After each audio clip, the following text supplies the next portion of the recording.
The Wednesday word of the week this week is ειρηνη, peace.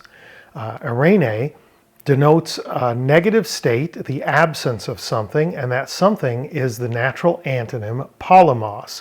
Polemos in secular Greek is armed conflict or war. So when you are at ειρηνη, you have an absence of polemos. You're not engaged in an armed conflict. You're not engaged in warfare.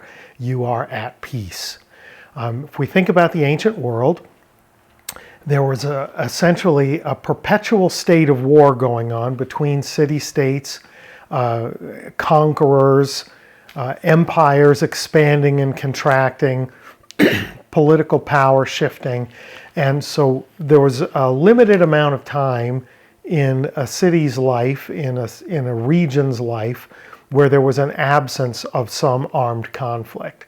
And that absence was the ειρηνη, the peace. Today we think of peace very differently. Most of us spend most of our lives not engaged in an armed conflict or subject to an armed conflict, so we don't see it quite the same way. But in the Hellenized world of the first century, ειρηνη most literally meant the absence of an armed conflict. If we go back and look at the Septuagint, the Greek translation of the Hebrew Bible, the word ειρηνη is most frequently used as a substitute for the Hebrew word shalom. And if you go back and read the Old Testament, particularly the prophets, we see a nonstop cycle of conflict between northern kingdoms and southern kingdoms, with the nation of Israel trapped in between, frequently seeking alliances with the kingdoms of the north or the kingdoms of the south to avoid oppression by the other, and it never working out well. And we read in the prophets of God telling Israel that he's going to use war and oppression and slavery as a mechanism for teaching them to put their trust in him and not in alliances with other powers, etc. But this is Koine Corner, this isn't Hebrew Corner, so we're going to leave shalom in the Old Testament for the most part and move back into the New Testament. The New Testament sense of peace, of ειρηνη, is more like shalom than it is like the secular use of being an absence of armed conflict. So it's peace in the New Testament is treated like something to be granted by God, much like the shalom, and denotes more of a state of well-being, of salvation, and not just a factor of armed conflict. In fact, the New Testament describes peace during times of tribulation and trouble as being in a right relationship with God and with your fellows, so that you're sort of untouchable by the troubles of the world. There will be troubles, but if you are in right relationship with God and your fellows, you'll be relatively untouched by those. So think of it this way.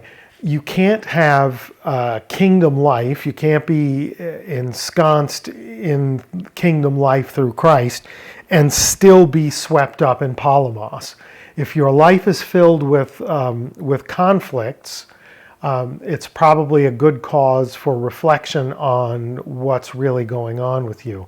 In this age of social media, we see people constantly talking about their haters and all that sort of thing, and people railing against you and the life you live, when in actuality most people aren't even thinking about you, no less hating you.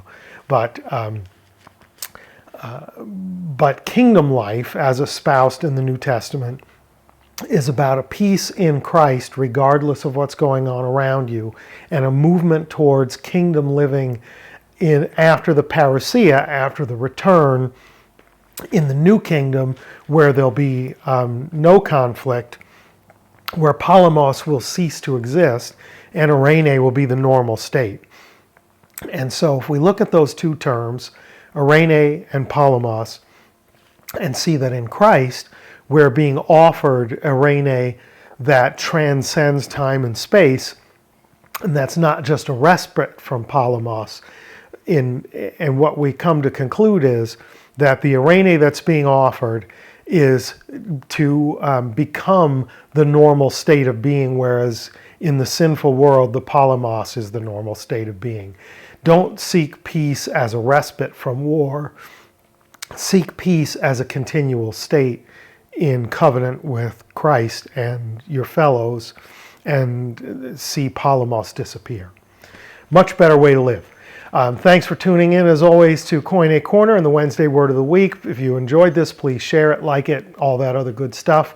Hit us up on the Facebook group for Koine Corner. And until we see each other again, interestingly enough, ειρηνη charis kai ειρηνη humin, grace and peace to you. Not the peace that just puts polemos away for a few minutes, but the peace that transcends understanding.